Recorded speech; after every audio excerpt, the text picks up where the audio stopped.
Okay, hello. So,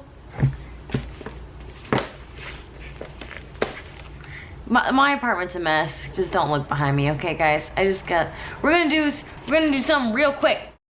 I don't know how many of you guys have seen Michelle's video, but she recently did a video with FitnessGenes where you get your DNA tested and then they basically tell you what type of athlete you are, and that I got one.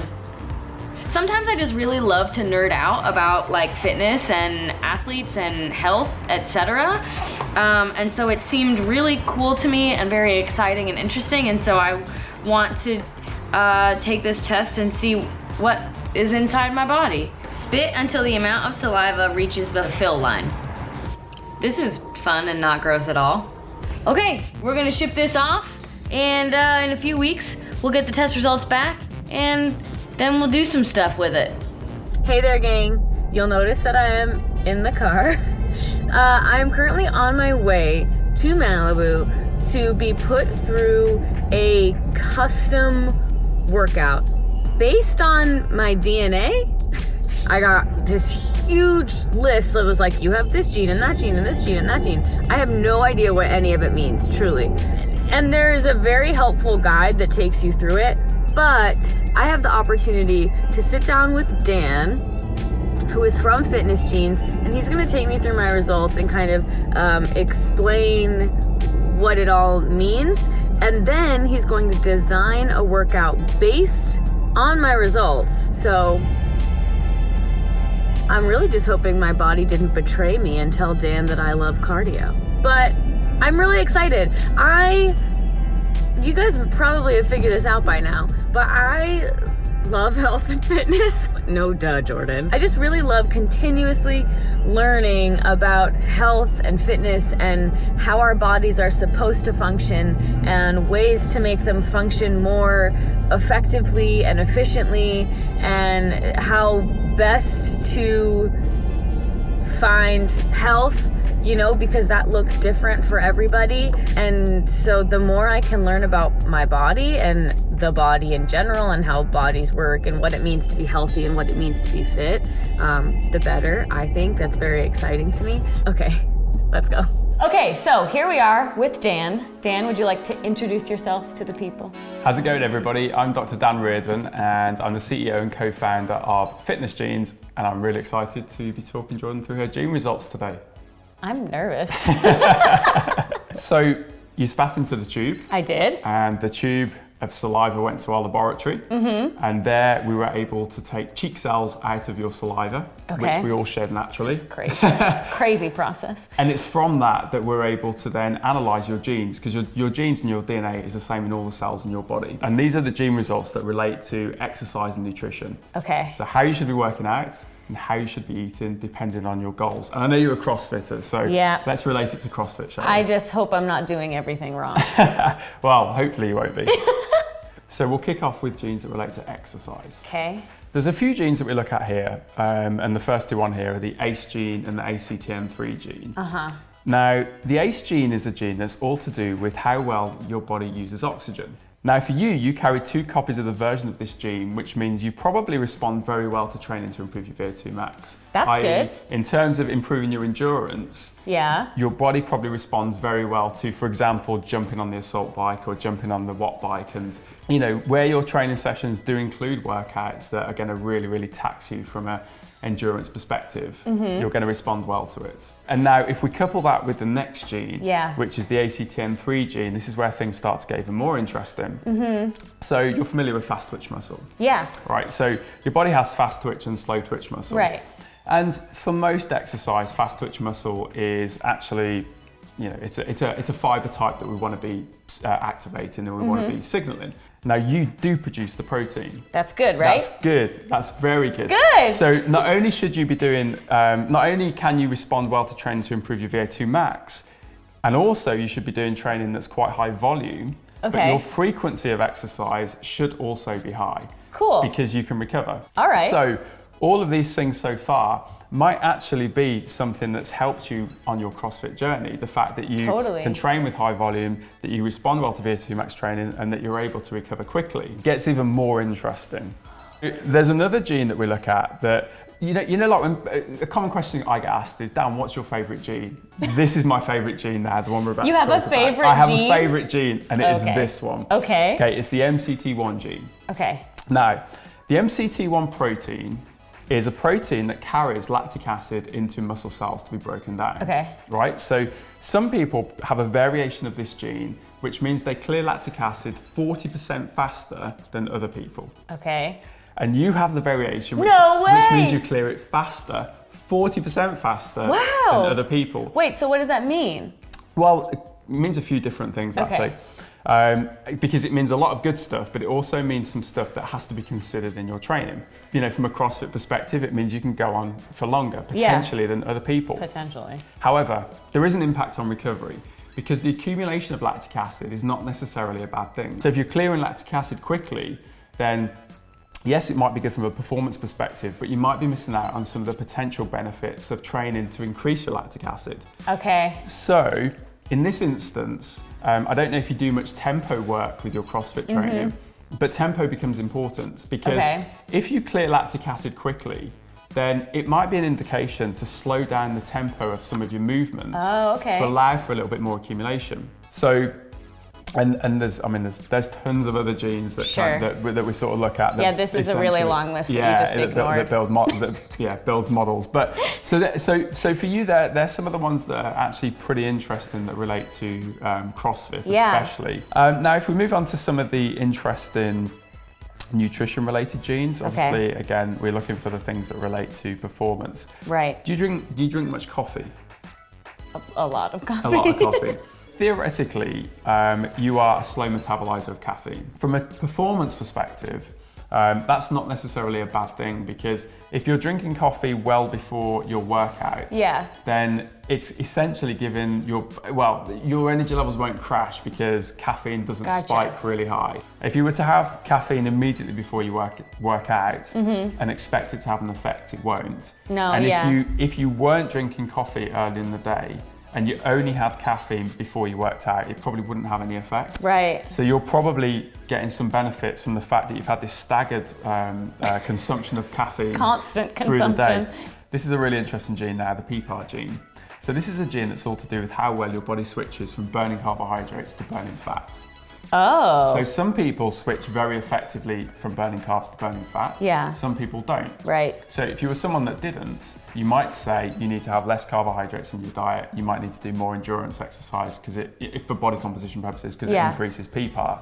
But for you carry the versions, which means theoretically you should switch quite effectively from burning carbs to burning fat. Cool. So your diet should be abundant in carbohydrates. It is. I feel like my body loves carbs. Yeah. Like I can eat a lot of them and I don't feel like I'm gaining too much weight or whatever, but yeah. I mean, from a performance perspective and from a body composition perspective, the majority of people need carbohydrates. Yeah. There are people out there that where it's an issue. Sure. But for a lot of people, it isn't an issue. And when it's not an issue, you shouldn't remove them. Right. Because that will create problems. That's how I feel too. Yeah. So for you, you're theoretically, you're completely fine. We love carbs. Good. Good. Now, when we start looking at some of the fat-related genes, the APO genes, you do have a variation in the APO2 gene, which would imply that from a body composition perspective, you probably don't want to be consuming too much saturated fats. Okay. You probably want to focus more on monounsaturated and polyunsaturated fat sources. So omega-3s from fish, and then monounsaturated and polyunsaturated from things like avocado, olive oil, various different types of nuts. You probably want to be a bit careful with fats from animal products. Okay. And don't go crazy with coconut oils and that sort of stuff. I don't use coconut oil at all. Good. And I generally stick to lean meats, and I do get my fats from like avocado, natural nut butters, whatever. Perfect. Guys, I'm nailing it. So here's an interesting thing when it comes to genetics.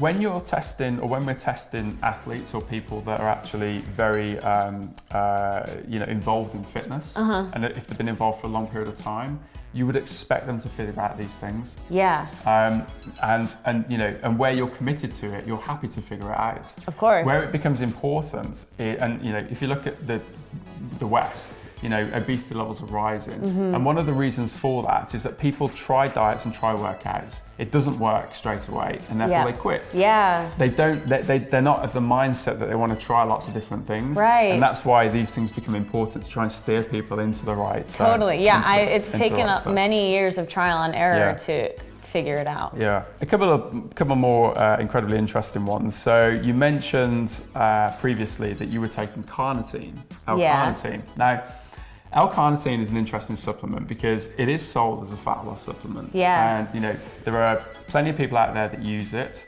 You know, and some people say they think it works, and some people say they don't think it works. Now, one of the interesting genes that we look at is the IGF-BP3 gene. So very briefly, this is a gene that produces a protein that protects something called IGF-1. Okay. So IGF-1 is a hormone that if you have lots of IGF-1, you tend to be leaner. Okay. And if you have lower levels of it, you tend not to be as lean. Right. So now you have the variations of this gene, which means you don't produce as much of the binding protein. I could have guessed that. But interestingly, L-carnitine has been shown to increase the binding protein. So for you taking L-carnitine, I would recommend it. Yeah, I mean, that's a bunch of things for you. But, so many things. Yeah, but in summary, from a training perspective, it's high volume training, working on tempo to try and improve the amount of lactic acid you do build up in the session. Lots of training to focus on improving VO2 max, lifting heavy quite frequently, following a diet that has carbohydrates, supplementing with carnitine, keeping your saturated fats low. Check. I'm an A+ student by accident. You're absolutely an A+ student. So yeah, so next CrossFit World Champion, I think.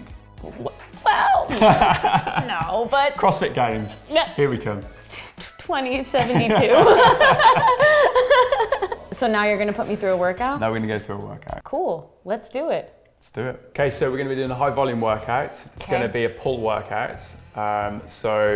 We're going to start with some deadlifts. I suggest that we start off with 4 or 5 reps with a disc each side, and then we'll keep taking the weights up. We're going to take about 60 to 90 seconds rest between each set. Great. Again, total of 15 reps, and then we're going to pull the weight down just to rep out for as many reps as possible at about 70 to 80% of the max that you lift now. Okay, great. Sound good? Yes. Now, I don't mind if when the bar gets down, just give yourself a second, okay? So you don't need to plant and then come straight back up again, okay? Bar down, give yourself a second to I can like reset? You can reset, yeah. So as we've mentioned in the genetic results, we know that you're somebody who responds well to high volume training. We know that you have no issues activating your fast twitch muscle. And we also know that you're somebody who clears lactic acid quickly. So that quick clearance of lactic acid, and stop there, that's 3 reps. And so the quick clearance of lactic acid means that we're slowing down the eccentric phase just to allow a little bit more lactic acid accumulation. But the power phase, that acceleration, is because you do activate fast twitch muscle well. So we're just making sure we give your fast twitch muscle a good workout. Gotcha. Okay, so we're going on to strict form pull-ups. Okay. No kipping. Okay. Okay, so we'll start without the weight between your feet, but then we'll add some weight between your feet. We're gonna aim for 30 reps. Do I need slow eccentric, or are you gonna just let me come down? So I think to start off with, just do what you would normally do, apart from no kipping. Right. And then when we add some weight, we'll think about the tempo a little bit. Okay. This is probably one of the exercises where I might not follow the eccentric guidelines so much, and I might say let's just get, you know, good reps. 1 up, 1 down, or 1 up and 2 down, something like that. Okay? Yeah. So I'm just gonna make sure you're safe with your Thank you. setting yourself up. Don't need to die today. Exactly. You good? Yeah. Rip. Nice. Good job. 5, that's good. That's well done, keep it going. Let's get 4 more. Good job. Well done, 3 more, keep it going. Good job, 2 more, keep it going. That's good, last one. And relax, well done. So we're gonna take about 90 seconds. Great, that was tough. We're gonna do the same again, but with some weight between your feet. Another 10? You're gonna aim for 10, and let's go for it. Okay, so obviously we're aiming for high volume, but we're also aiming for as much intensity as possible. I'm gonna take it. Yep. Okay, carry on. And rep out. So get the volume up. Good, that's 4. Keep it going. Keep it going. That's good job. Okay. That's the way to do pull-ups. Nice. On to the next. Nice. So we are doing another back exercise. Okay. Because this is a pull workout. Right. And we're doing a row, you know, CrossFitting. There's lots of times when you are in that rowing position. Totally. So if you think about when you're doing your cleans and stuff like that, you are kind of coming up in that sort of, you know, so there is that kind of row movement. So it's a good exercise as part of that stability work. For my erectors. For your erectors. Okay, so with regards to your rest period is quite short. Yeah. Now, theoretically, your rest could be anything from 30 seconds and above because you do recover effectively. But in this workout, we've put more emphasis on the weight of the lift, so actually getting you a bit heavier. So with the deadlift and then with the weighted pull-ups. And so I wanted to give you a little bit more recovery to focus more on the execution of the exercise, adding resistance. Yeah. It's funny that you say I recover quickly because I feel like I don't. In a workout, you know, I'm like, oh my God, I need to like stand here for 20 seconds when in my head I'm like, no, you should only be resting for like 5. It's all to do with what is the intent behind the activity. Okay, another set. I think we've had too long. See how I talked him into a longer rest period? See, that's just that's just plain wrong, isn't it? Nice, that's a good last one. And relax. Good, okay, I've got it. Thank you. Well done, good job. Stand, move around. We did it. Nice. So we're gonna do some shrugs. So we're gonna do it with the kettlebells, just because it's actually quite a comfortable way to do shrugs. So why are we doing this? It's all part of the pull routine. So one of the ways that you can separate, I mean, there's many ways you can separate workouts, but one of the really interesting ways is push-pull. So these were just like a supplement to the pulling. Yes. And also adding volume. Yeah, exactly. Well, they're all pulling movements. Right. So if you think about everything we've done so far, yeah, it's all about pulling things into your body as opposed to pushing things out. Right. And it's just a really good structural way of bringing a workout together. And relax. Nice. We are done. Yay! We did it. Great work. So as an additive to your CrossFit training, you might find this kind of workout is something that could be effective for you. Yeah. But the balance is, obviously, if you're lifting heavy in a workout like this, what impact will that have on your traditional CrossFit training? Yeah, totally. So you'd really have to look ahead of time about where you try and squeeze in these additional workouts, or look at the ways within your CrossFit workouts. Yeah, that you adding tempo. Exactly, add tempo and add intensity where you need it, add volume where you need it. So to sum up, today, obviously we focused on like upper body back pulling movements, which was just specific to today, but like the lesson overall, if I understood this correctly, is high volume, shorter rest, training my VO2 max, lifting heavy, and that'll make me better. It will. Well, you're already great. So it's about contributing to greatness. Yes, and of course it will contribute to greatness. But like that's the lesson I should take away from the DNA test, right? Is incorporating all those things. Incorporating all of those things. Tempo stuff. And also making sure that if anything with your diet, you're pushing your carbohydrates. Yes. To take them as high as you can. Yeah. Especially because I know that you're going into a period of bulking and this is the time where don't just throw your carbs in all at once. A progressive increase week by week, an extra 10 to 20 grams a week, and you want to get as high as you possibly can. Awesome. Today was very informative, and I'm very appreciative of all the information I got. My pleasure. Thank you so much. Pleasure. Yay. We did it.